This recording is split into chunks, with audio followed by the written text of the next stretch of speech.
All right, we got a good one on top five tonight. We're doing our top five fantasy movies of all time. Welcome to Top 5 with Joey Cassata. Starring Joey Cassata. Team Jesus, my friend. Am I walking around, Park? Co-starring Ernie Palooza.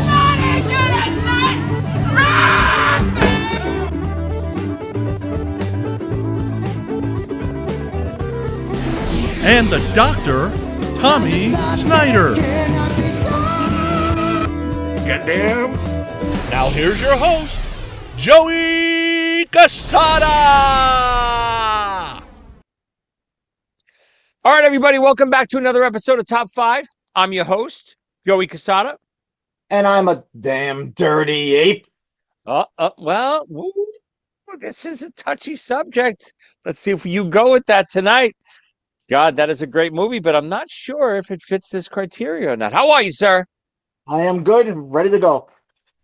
We got a good one tonight. I don't know why we never did this. I don't know if this is my favorite genre of movie, but it's got to be up there. I mean, growing up, you were just like me, Dungeons and Dragons. I still play periodically. Magic the Gathering. I'm a big Magic player. Fantasy is my thing. I know you too, right, Ern? Yeah. My movies though are barely just touch fantasy. Ooh, You'll see. Well, you'll see. just a little tickle. Just a little bit. Those are my favorite fantasy movies. When it's the real world, except for one tiny bit extra. Right, that's interesting. I'm not sure I'm trying to think of even one like that, but now you got me really curious. But before we jump in, how are you, sir? How's your week? What's going on? We're back, baby. Uh, Everything is good. Glad to be back. Let's go. We did the best movies of the 70s last week. Crazy response. Everyone was literally sending so many different messages, whether it was Facebook or Instagram or email, and saying that same thing like we said, they didn't realize how great the 70s were. And because they would send me like on our post, they would write their five favorite, then they would send two more, and then oh my god, I forgot this. Oh my god, I forgot that. So many movies to choose from. We can like subcategorize the 70s into so many different categories and do 5, 6 shows on it. It'd be great. Sure. Absolutely. But this is a good one. We're back in stride here. We don't have the doctor back yet. We just discussed it off air. He might be making an appearance in the near future if we get enough demand for the doctor. So if you want the doctor back, one, email us at top5 That's the number 5. with Joey Cassata at gmail.com. And let us know if you want to see the doctor back on the show. That's top5 with Joey Cassata at gmail.com. Go to Amazon, buy the doctor shirt, buy the Ernie shirt, buy the Joey shirt. Right now, the Ernie shirt is easily the best seller, not even close. We got the top 5 logo on there. Search Joey Cassata on Amazon. You'll get all those shirts. Check it out. But we got a great, great topic tonight. I'm dying to get into this, but I know before we do, we got some Ernie rules. What do we got? Okay. The Ernie rules. Number 1, no Lord of the Rings movies. I Number agree. 2, I mean, obviously, that would take up a big chunk of what we pick. It would even. Go ahead. I'm sorry. Go ahead. also no Harry Potter movies.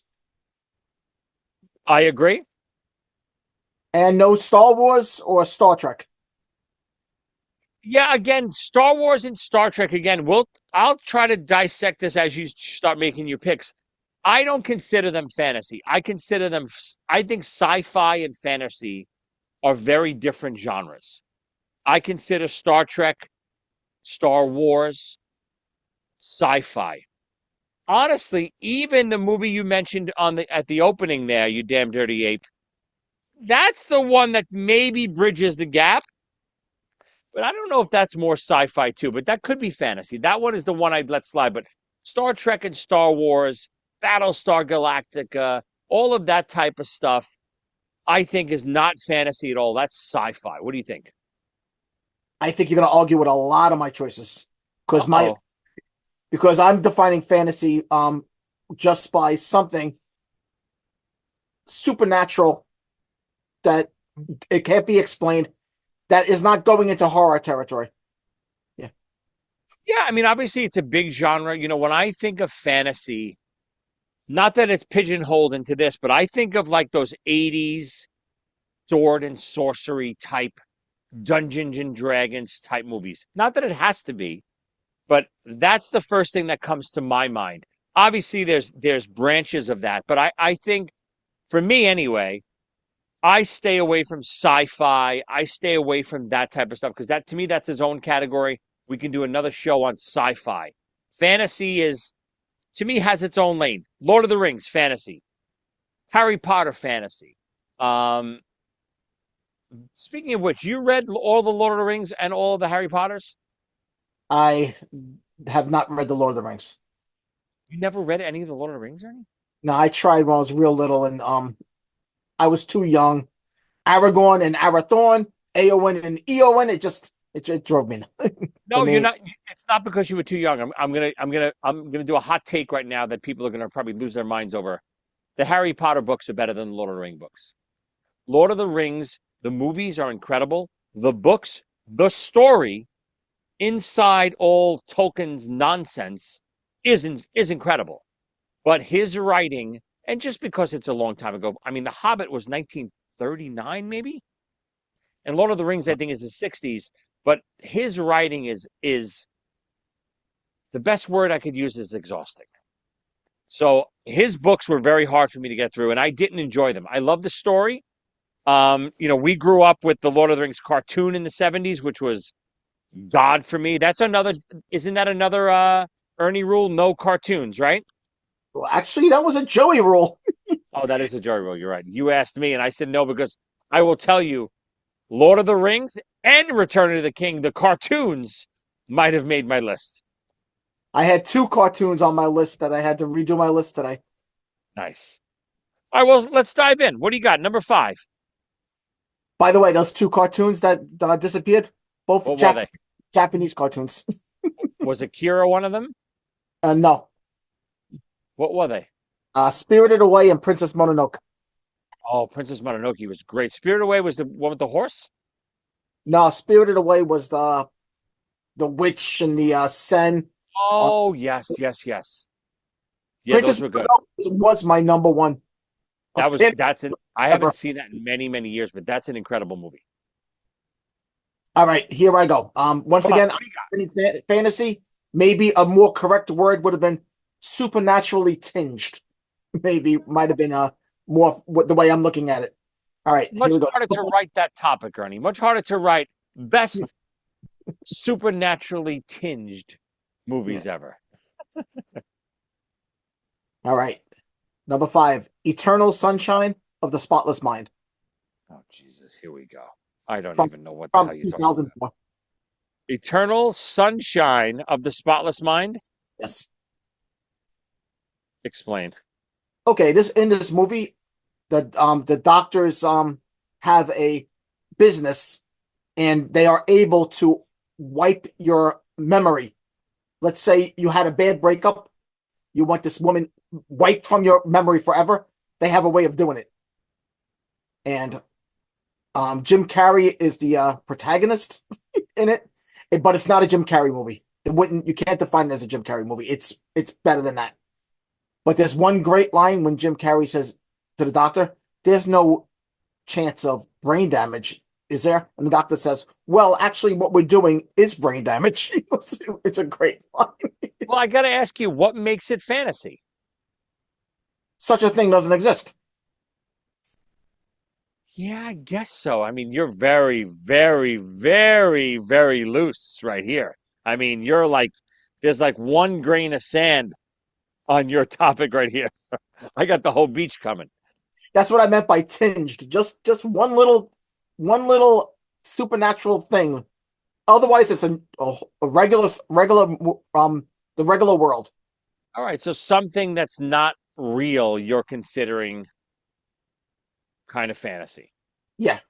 Okay, I get it. I'm not going to argue. Listen, everyone's choices are their own.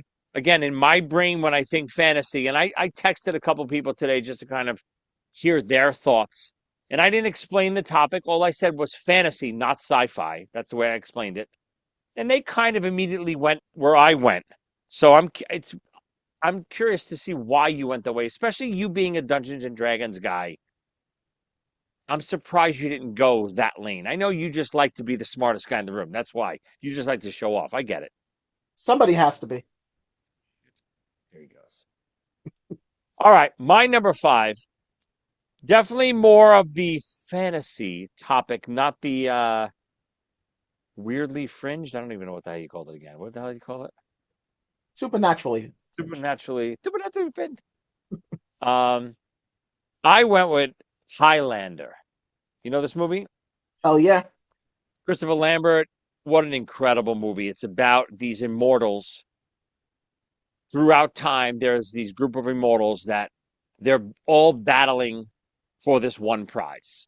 And obviously, how do you battle? You have to kill one another, but they're immortal. How do you kill them? The only way to kill them is to chop their heads off.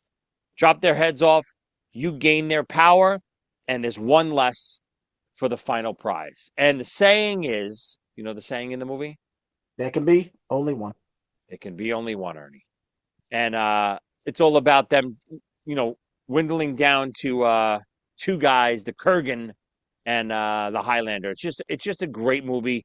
Sean Connery's in it. It flips through time because the Highlander is obviously living for hundreds and hundreds of years, so it flips back and forth between modern day and early times. I remember the first time I saw this. The reason why I loved it so much, the opening scene.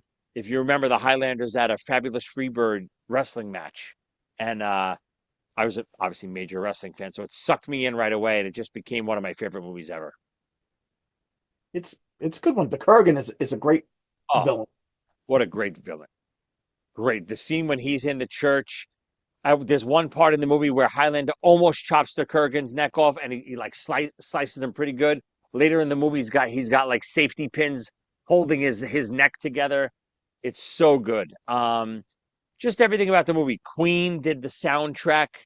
It's just one of those movies. I think it's really not talked about enough. And they even, they did a couple sequels that were okay. They did a phenomenal TV show. The Highlander TV show is just as good, if not better, than the movie because it's a different Highlander. It follows one of the other immortals throughout time. I think it's the main guy in the movie's cousin, but it's great if no one's ever seen it. Check it out. Oh yeah. All right, what do you got, Ernie? Number four. I was thinking about what you said before. I'm defining fantasy the way Elton John would, while you're defining fantasy the way Dio would. Yeah, I can see that. I always like Dio better than Elton John anyway. Well, number four is my apes. Is Planet of the Apes. Yeah, This is from 1968. I really discovered this movie probably from the Monday afternoon movie on 4:30 in the afternoon on Channel 7 in the 70s. And it's got a whole series, but the first one is an incredibly with the words, the script, an incredibly good movie. And the more I think about my movies, maybe another way of describing them, Twilight Zone. yeah, I don't mind that. That's great. I mean, listen, Planet of the Apes almost made my list, but again, because it was on that fringe of sci-fi, even though I guess it's fantasy, obviously there's a planet of apes. It doesn't get much more fantasy than that. But I don't know. For some reason in my brain, I always thought of that more of a sci-fi movie because he goes to space and all that stuff. Not that that really pigeonholes it into sci-fi, but how can you argue with this pick? It's one of the greatest movies ever, possibly the greatest ending ever. It's it, I love the whole movie though, Dom. I love the dialogue. God created ape in his own image, all that stuff. Oh, it's so good. Yeah. I watched it recently, believe it or not, and I didn't realize what an asshole. Charlton Heston is a real asshole in the beginning of that movie, like to the other astronauts. yeah. He's an ass. He really is. He's so unlikable. You watched it really recently? Within the last few months, yeah. because there's a scene that strikes me as strange when the astronauts are all naked and he's standing there and the other two that's kneel right in front of him. You just gotta see it's just very awkward scene. Oh, I know the scene well. They're jumping in the they finally found water, so they're jumping in and they're screaming, "Hey, hey!" Yeah. Oh, I know it. We've done Nova, that a couple of get times. Nova. I mean, Nova's you can't. How who could forget Nova? One of my first loves. Oh yeah. I mean, especially back then. Forget it. There wasn't. I know. Weirdly, there weren't a lot of hot girls in the '60s, '70s in movies. I find anyway. Nova kind of transcended the time barrier there. Woman that wouldn't talk, that couldn't talk, man. Your fa- your favorite, your ideal woman. No, great pick. I'm not going to argue it again. It didn't make my list just because I kind of thought of it more of sci-fi. All right, my number four. This is a great one. It's definitely more of the kids' fantasy realm. But I got to go. Never Ending Story. One of my favorites. Again, all my movies are basically from the same time frame. Growing up in the '80s. Never Ending Stories was always one of my favorite with Falcor. About this boy. It's opens up. Peter Falk is reading a story to his grandson, and you're thinking that he's just reading the story to the grandson, and it's kind of a fantasy story, and you're kind of seeing it as he's reading it, and then how it intertwines. I don't want to give the plot away, but if you didn't see it, how it intertwines at the end is it's just a great movie. Fun special effects, a little cheesy '80s special effects, but still holds up to this day. And I know you're a Stranger Things fan too, but and they did a little throwback to Stranger Things when they The sing the song. Never Ending Story song at the end of one of the seasons, and it's one of the greatest scenes in Stranger Things history, I think. But I couldn't leave that off my list. Good stuff. All right, what do you got? Number three. Once again, this is just the real world with a little tinge, like a little like a little Little smidge. a little smidge somewhere, yeah. Little And smidge. this is one of my favorite movies of this genre. Being in John Malkovich. Yeah, I could. This is yeah, I I get it. absolutely I love this movie. I I worship this movie. I push this You on. made me watch it. I haven't seen this in got to be 20 years. It's incredible stuff. It should have been like a best picture movie. Great movie. Give the people a little. Um, they find in this building where the ceiling is so low for some reason, but they find behind a file cabinet tunnel. It's a little like Coraline, but the tunnel goes into the actor, John Malkovich's mind, and you get to see everything he's seeing. You're in his head for 15 minutes, and after that, you're spit out on the New Jersey freeway. And there's just no explanation why I this forgot that they get spit out the Jersey Freeway. this wrinkle in reality. Basically, it's just there, and they start Ah, selling tickets to go beat John Malkovich for 15 minutes, and so great. it's such a mind bending. It's so great. I, I want everybody in the world to see this movie. Yeah, I'm trying to think. Listen. I'm not arguing that these are not fantasy or they are fantasy. I'm trying to think of if these aren't fantasy, which I'm trying to figure out if they are or not. If they're not, what category would they fit into? This is obviously not real. So I get it. I don't know what category it would fit into otherwise. I don't know how to kind of, to place this in a little box. What else would it be if it's not fantasy? Not While supernatural. It's not, it is supernatural, I guess. I don't know. Listen, it doesn't matter. I think that's a great movie and it's a great pick. I haven't thought of that. Again, I say it all the time. Why I love doing this show. I haven't thought of that movie probably since you showed it to me the first time. Loved it the first time. Just haven't even thought about it since. I literally just wrote it down on my to do. I'm always looking for stuff to watch and stuff, especially when I'm traveling. So great movie. thank you, sir. All right, my number three. I gotta go. with my boy, big Arnold Schwarzenegger. Yep. I got to go with Conan. 1982. Just it's probably the first fantasy movie that I really got into. Just this is to me exactly the definition of fantasy.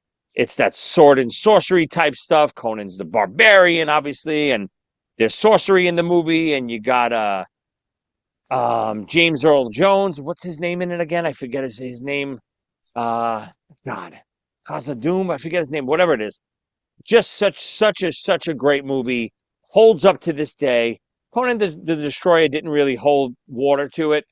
I would still love to see an older Schwarzenegger revisit this character. It was just one of those movies that stands the test of time.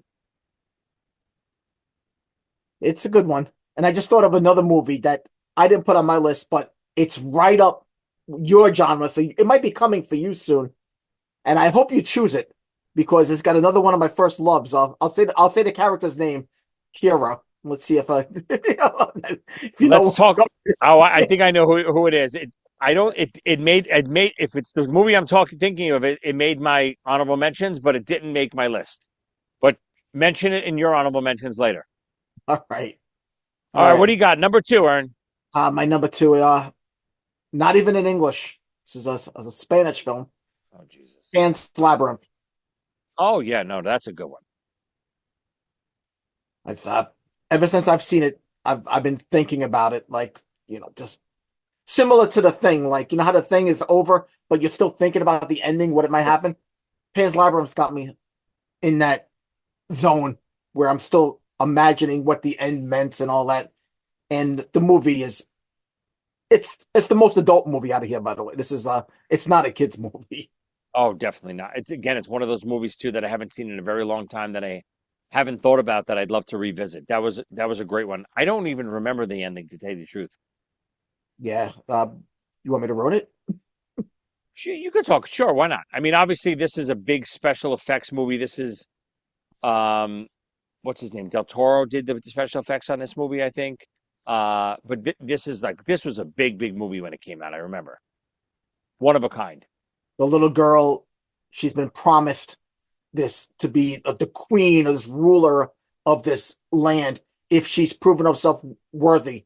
And at the very end, she martyrs herself, saving her baby brother.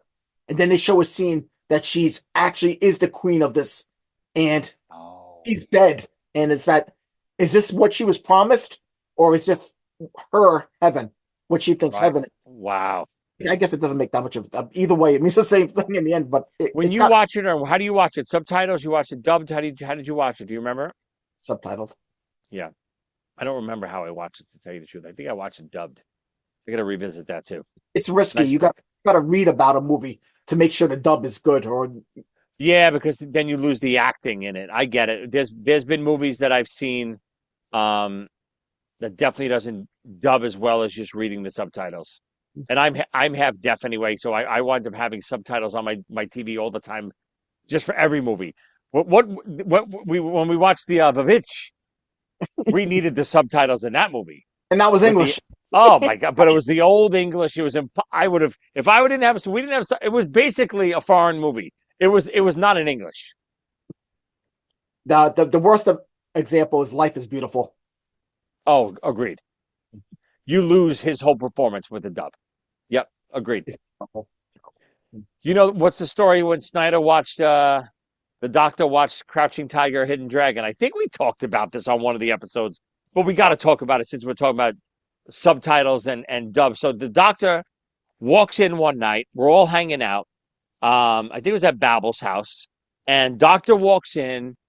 Of course, he's drunk. Everyone's drunk. Everyone's watching Crouching Tiger, Hidden Dragon. It had just come out, and we were watching it dubbed. It was dubbed in English. And so he's watching it, blah, blah, blah. Well, he passes out, wakes up the next morning.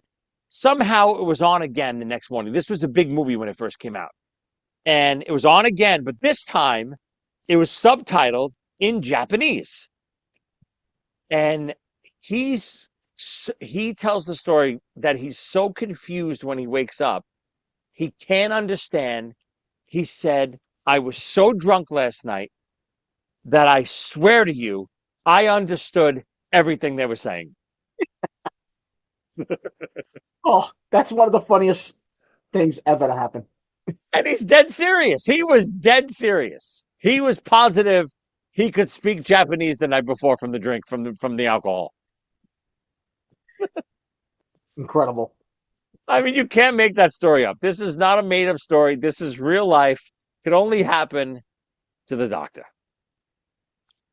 All right, my number two. This is one of my favorite movies of all time. We're gonna go little time travel on this one, Ernie. We're going with Time Bandits. I knew this was coming. Yep. Always talk about this movie. I think I listed this on some other episode we did. With I forget even. I don't even remember what the topic was, but maybe 80s. I don't know what it was. Something. But Time Bandits is always making my list. One of my favorites of all time. These little people travel through time with the map of the universe, and God is basically chasing them. And it's how they're trying to run from him through time, and they wind up all throughout history messing things up. And in the meantime, the devil is also trying to find them because it's his. It's really they stole it from the devil, I think. Right? That's what happened. Yeah. And it's a phenomenal movie. If you haven't seen it, it's just one of those fantasy movies. Again, all these 80s movies, special effects are what they were in the 80s, but they all hold up to today. The storytelling is so great. It's a little comedy, little fantasy, little of everything. Great movie. And I think you're talking the unknown great 80s movies. Oh, was that the one? Yeah, maybe. Yeah, it's a great movie. One of It's my favorites. made by the Monty Python people. Oh, is it really? Yeah. But it obviously doesn't have that Monty Python type of humor. It has some humor. It's fun. It's a fun movie, but it's just a great story. I love the story of the movie with the boy and the little people and just traveling through time and all the different adventures they're on, and they're basically thieves. That's what they're doing. They're just going through time robbing everyone. It's just a fun fantasy movie. You got kids, put Time Bandits on. They will love it. You're saying they are bandits? They are Time Bandits. Get it? Oh, yes, of course. All right, Ern, we are flying. We are up to your number one fantasy movie of all time. Let me recap what we have here. Now we started a little weak here, Ern. Number five. Let's see if I can even read this. Eternal Sunshine of the Spotless Mind. Perfect. Number four. You damn dirty ape. The Planet of the Apes, the original. Of Number course. three. Being John Malkovich. Number two. Pan's Labyrinth. And your number one fantasy movie of all time is. Of course. E.T. Yeah, I was literally just talking to my wife about this. To me, E.T. is sci-fi. But go ahead, talk to the people. E.T.'s when I was a child, it was the most perfect movie I've ever seen. Every one of my kids went through the same stage with that movie. And you watch it as a grown up, and you watch it with a kid in the room, of course, and it's still incredible.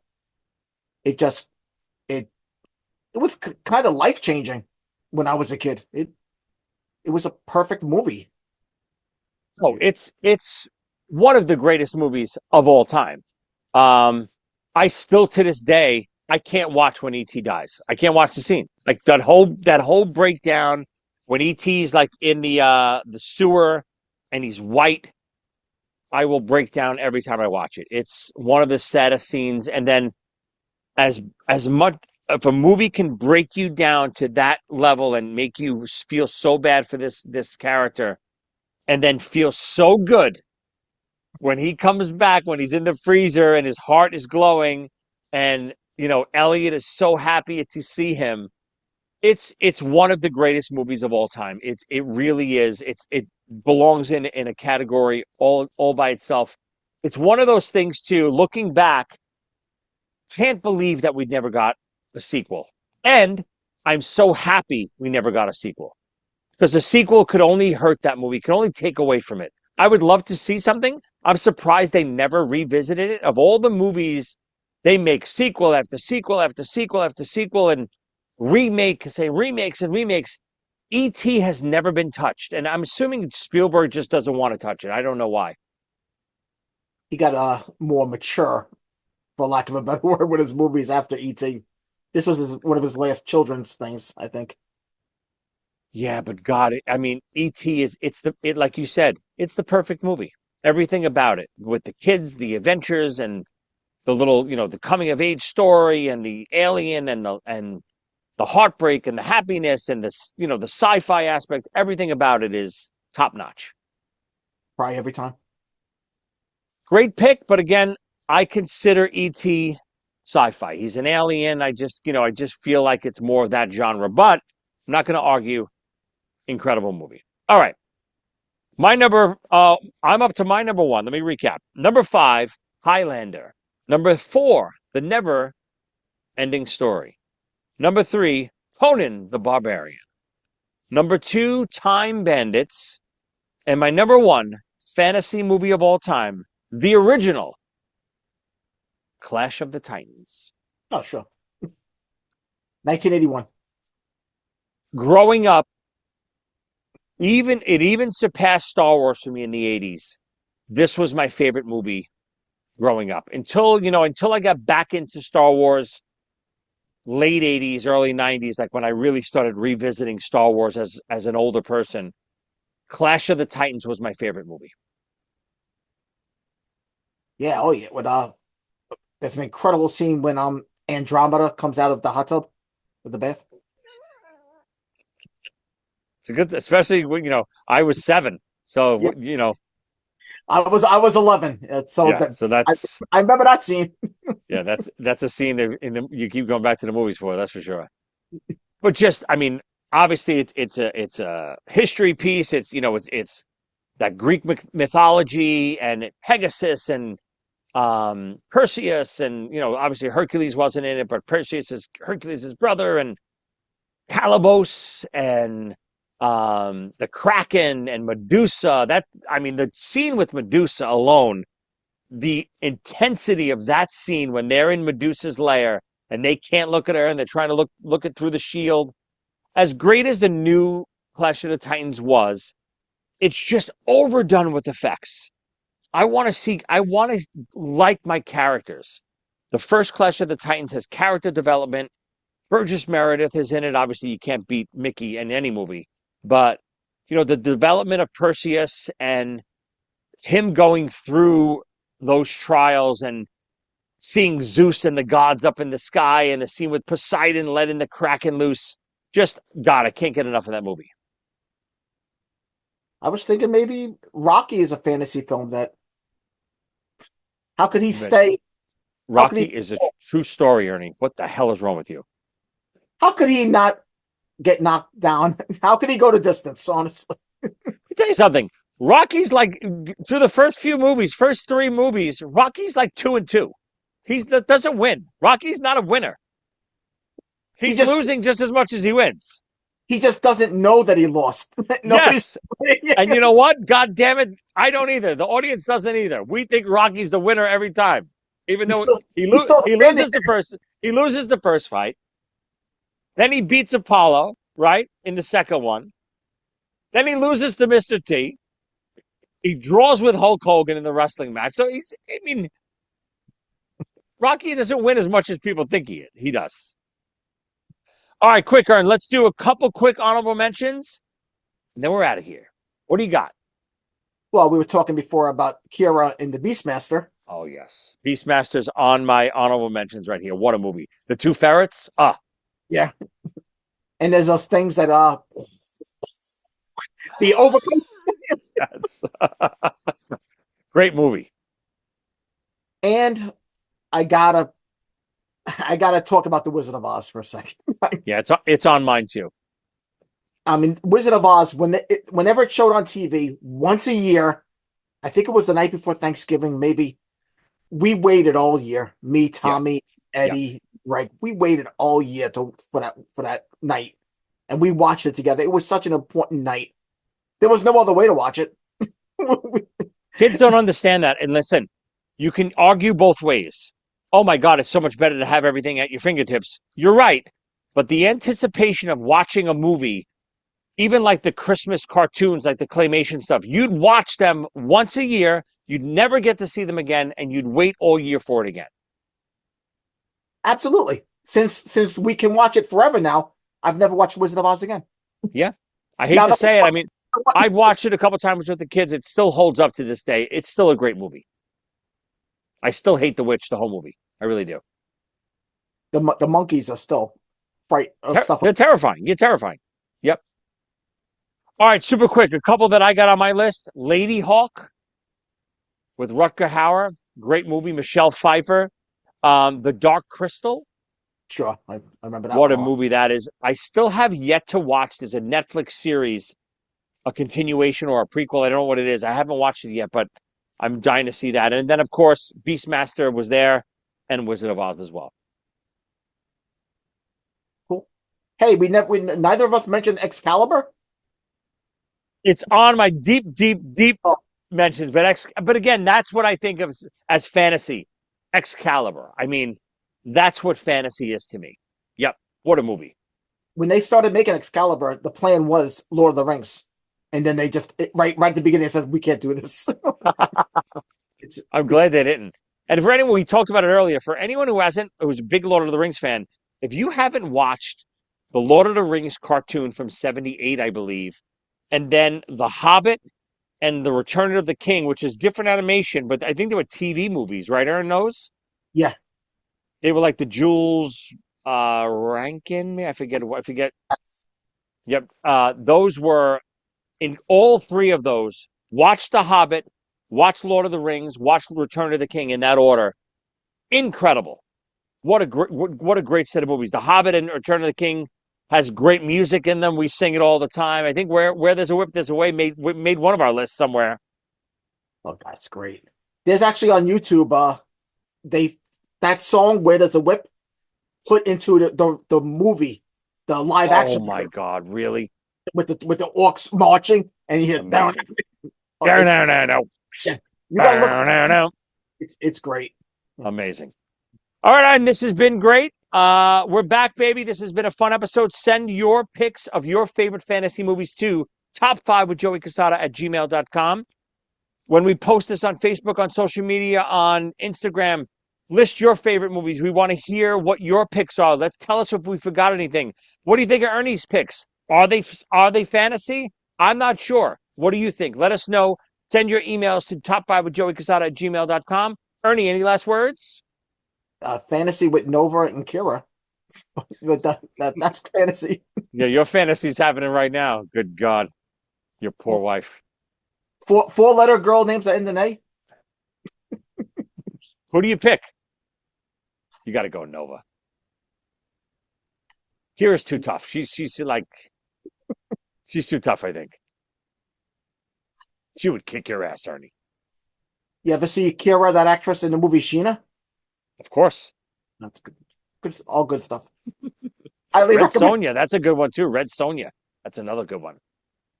Yeah. All right, get out of here. Everyone, we'll see you next time.